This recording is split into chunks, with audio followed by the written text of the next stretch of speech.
Good morning. Sound check 1 2. Good morning, everybody.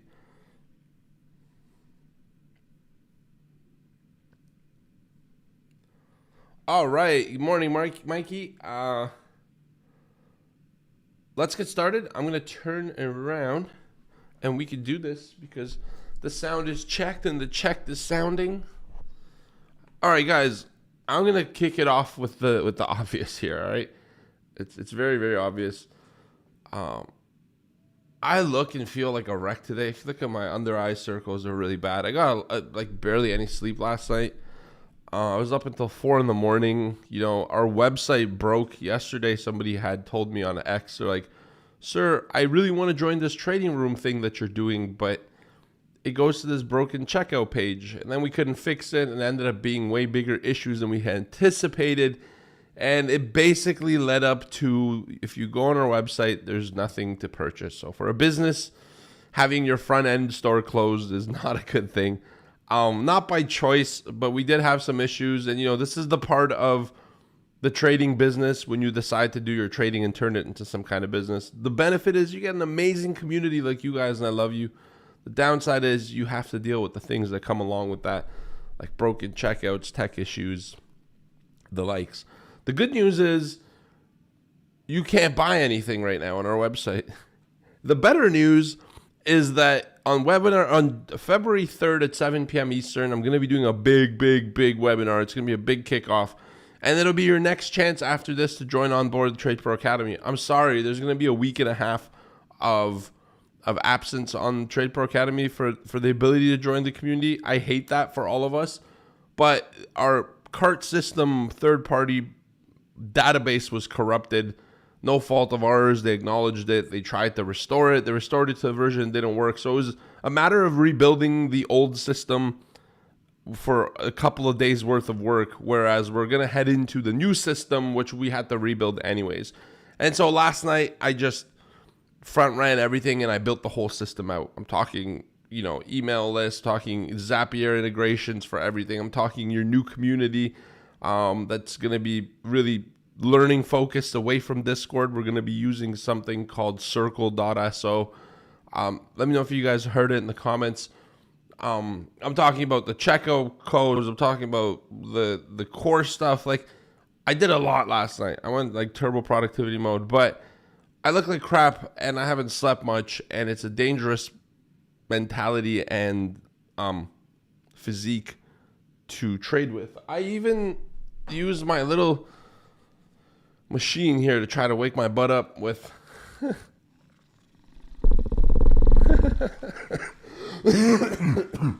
It's not what it looks like, I promise you. It's a little massager. I play a lot of hockey and I need one of these things to just hit the muscles every once in a while. Okay, so with all that aside and with everything ado, let's get into the market with you. Morning market update. S&P is up strong. NASDAQ up almost a percentage point. Russell up 0.6. We got a strong rally after the Trump taco and the tariff U-turn. We'll talk about that. Europe markets are up strong. 1.4. DAX 1.4. Nikkei is up as well. Bitcoin's up back near 90,000. Ethereum is up.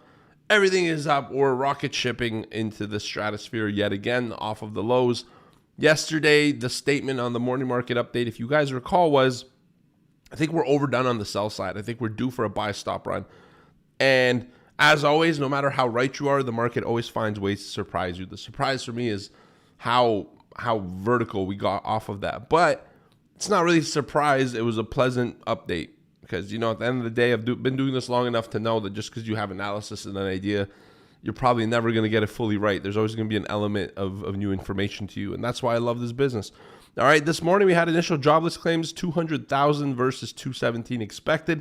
That's lower. Lower is better. Less people filing for unemployment. That's a big win.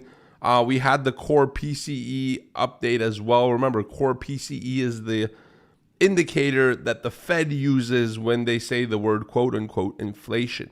So how do we do on the U.S. PCE prices? Well, quarter over quarter, we had 2.8% versus 2.8 expected, and the prior was 2.1. So the expectation was for higher inflation. And we got the higher inflation, but not more than expected. All right, on the PCE. Pardon me, that's a really, remember I told you I was tired. That's for prices paid. When News Squawk does, I love News Squawk dearly. When they do news reports, they give you all the subcomponents meshed up, and like you kind of got to, with your eyes, find the important one, the most important one, which is fine if you're not super tired. Let me, give me 1 second. Okay, there it is. Whew. U.S. core PCE prices quarter over quarter final is the number we wanted. Not just prices. All right. And that came out at 2.9 versus 2.9, and the prior was 2.6, and it was revised from 2.6 as well. So basically 0.3% higher. We did have a higher expectation of inflation, but we didn't surpass that expectation. We came in line with expectation. So, slightly higher inflationary pressure based on the PCE. There's a lot of other data points to consider too, but this is one of them. And this is a thing that came out that if it happened yesterday before all the Trump stuff that we're going to talk about, then it would have been not as good for the market. Today, it doesn't seem to matter as much. Let's talk about Trump and geopolitical developments as it pertains to the market, okay? Trump withdrew tariff plans on 8 European countries. That's a big taco trade. We know Donald Trump will get really aggressive on his language initially, but then we'll know he'll negotiate to a more favorable and reasonable outcome, all right? And the markets are starting to get used to that routine, right? That circle. So Trump withdrawing those tariff plans on 8 European countries is really massive because it's a really big de-escalation risk-off event.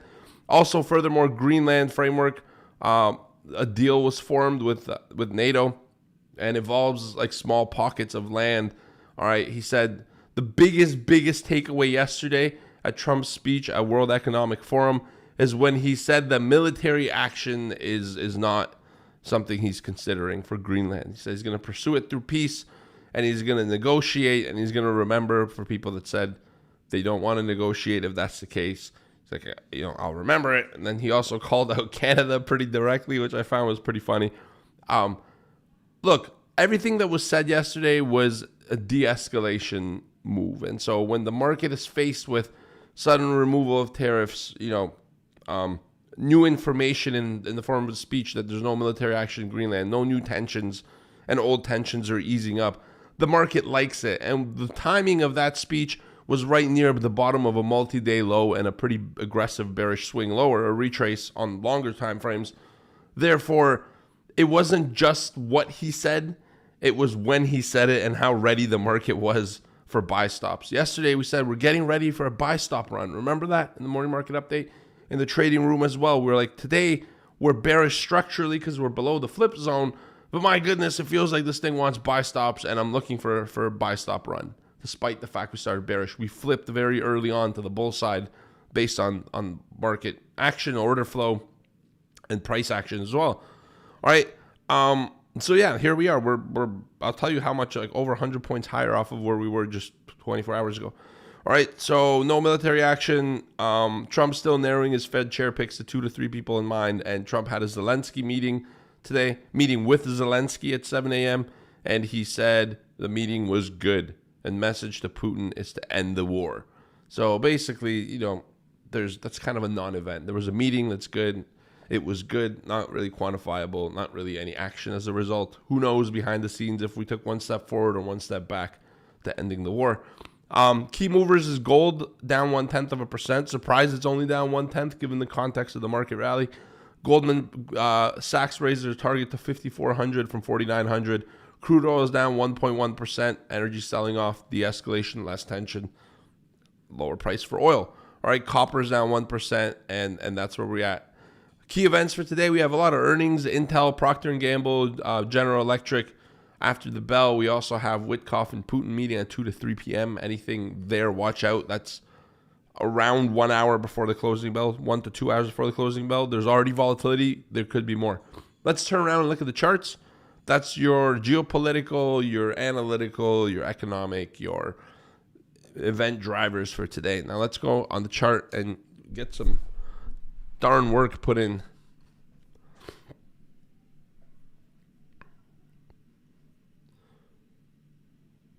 George Prosby. Hey, that's so crazy. I looked at George. Thank you for the read back. I looked at your name and I thought it was me from like another universe messaging me. For some reason, the Prosby looked like Papazov. Man, it must be like energetically related or something. It really threw me off in a good way. FVBIO, I wrote, I'm sorry, I butchered it. I just watched one of your short videos on YouTube. How do you add MBO on depth of market level 2? That video is coming out Sunday. Thank you so much, by the way, for watching it. Thank you for joining us for the morning market update.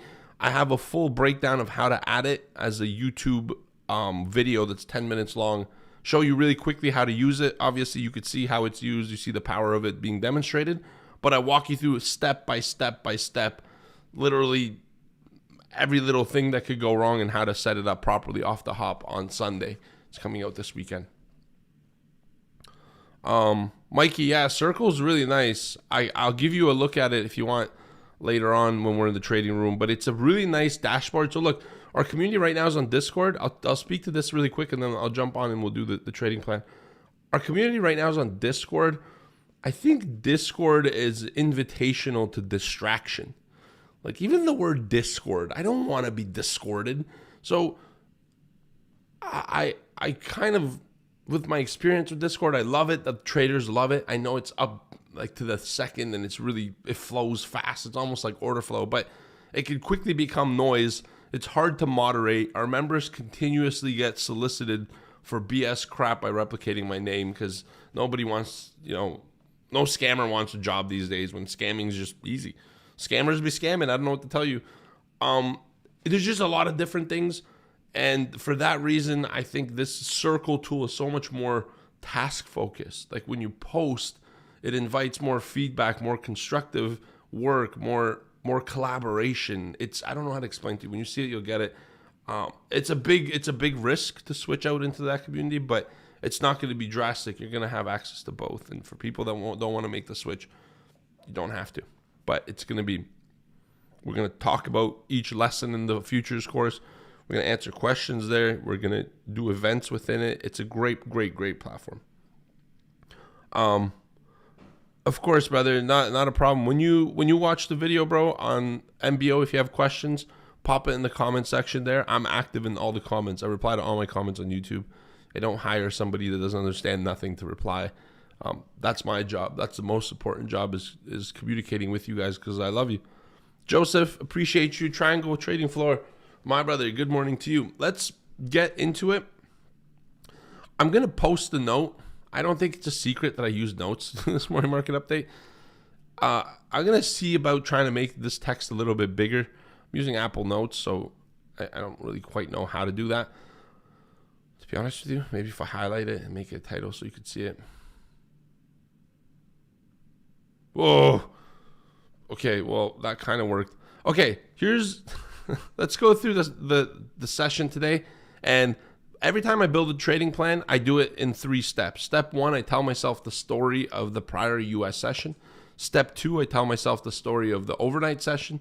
And step 3, that bleeds into a full-on trading plan after knowing those levels. Once you can answer steps 1 and 2, the third step is not actually work. It's just a matter of putting together your thoughts and putting together the information you see. So step 1 and 2 to me are more vital than step 3 because it's already done for you. So let's go through this. The story in the US session yesterday is this. We open at 68.49.75. Here it is. We marked the open on the chart. All right, we rallied pretty early off of the open. We got pretty good indication in the trading room that the short bias below 05 we were worried if we were below 05 because technically we're structurally bearish.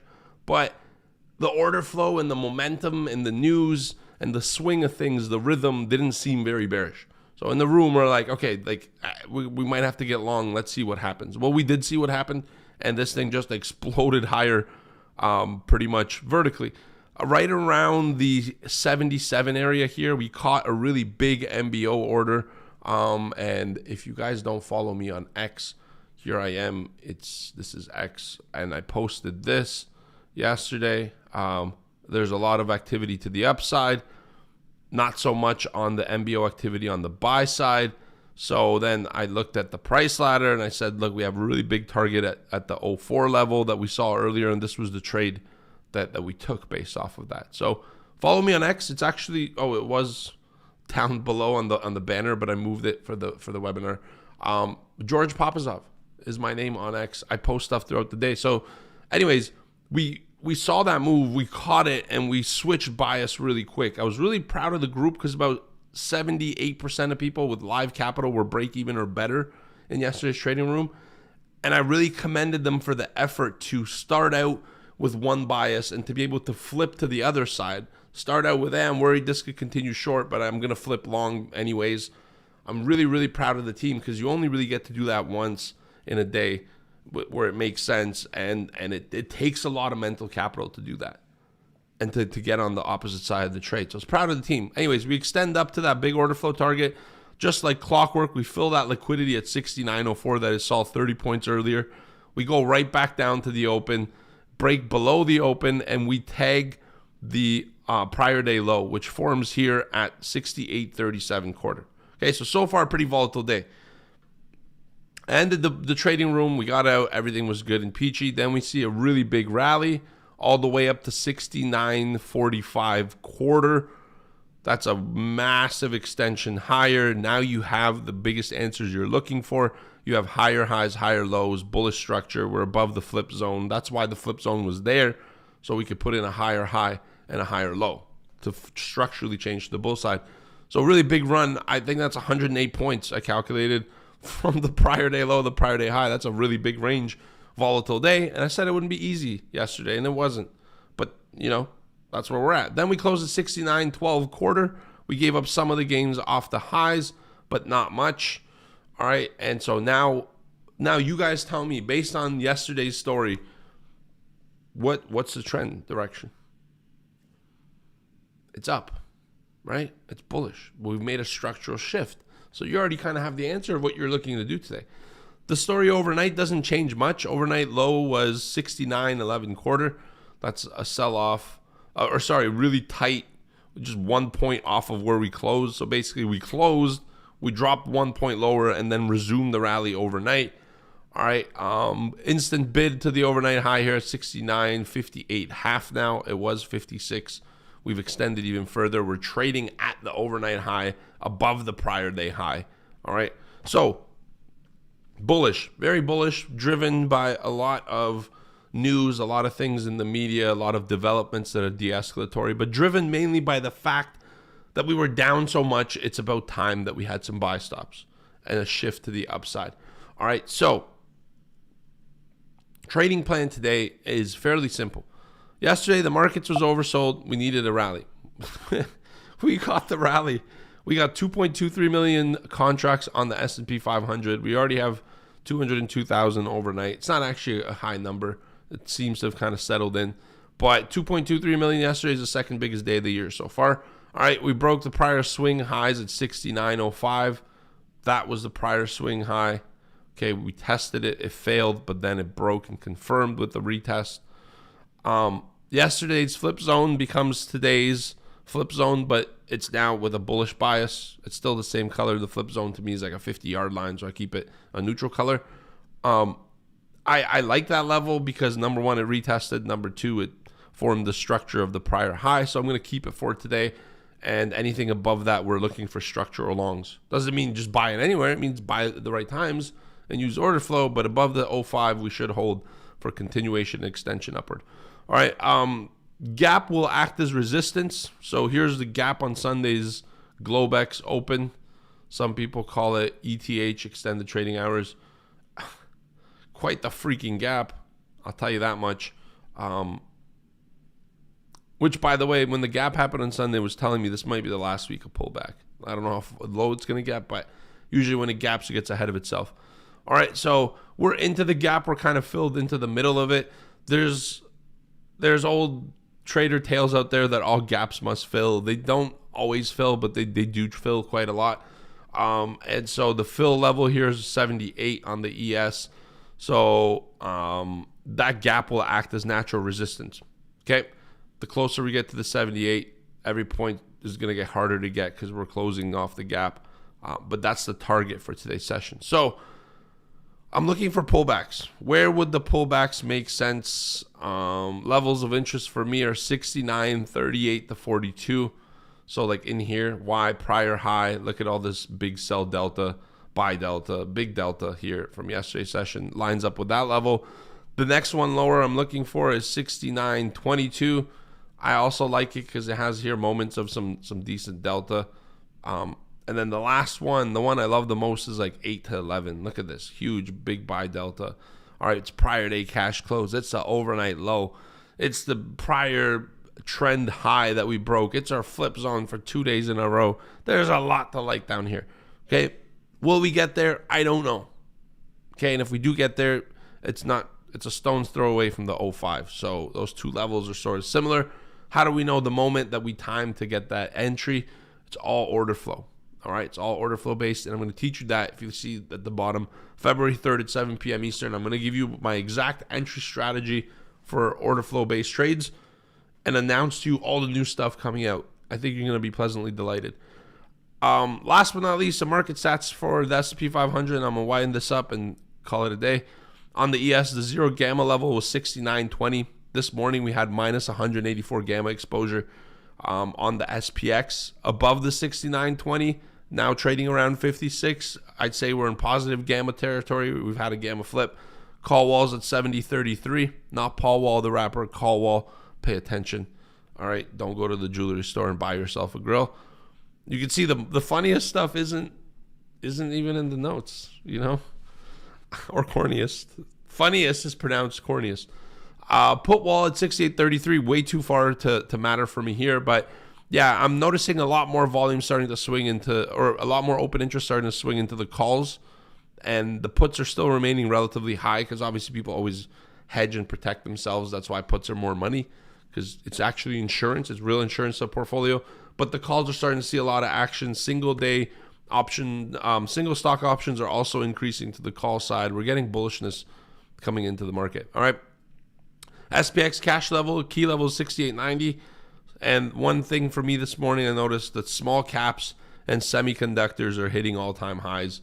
Confirmation that the risk-off environment is off. And we're back to risk on. I love you guys so much. I hope you'll hit the link in the description and join the webinar and check us out. And again, I'm sorry. Speaking of checking out, you can't check out on the website at the moment. Horrendous time for things to blow up, but the new was coming anyways, so maybe it was a good time for things to blow out. Or blow up. We lose a week and a half of opportunity to have you in the community. But don't you worry, you're going to come to the new community and it's going to blow your mind. I promise you. See you at the webinar. I love you guys so much. Please have a good day. Take care of yourselves, and I'm going to see you tomorrow with more sleep, more cohesiveness, hopefully more value. Goodbye. Thanks for tuning in. Take care. Off to the trading room we go.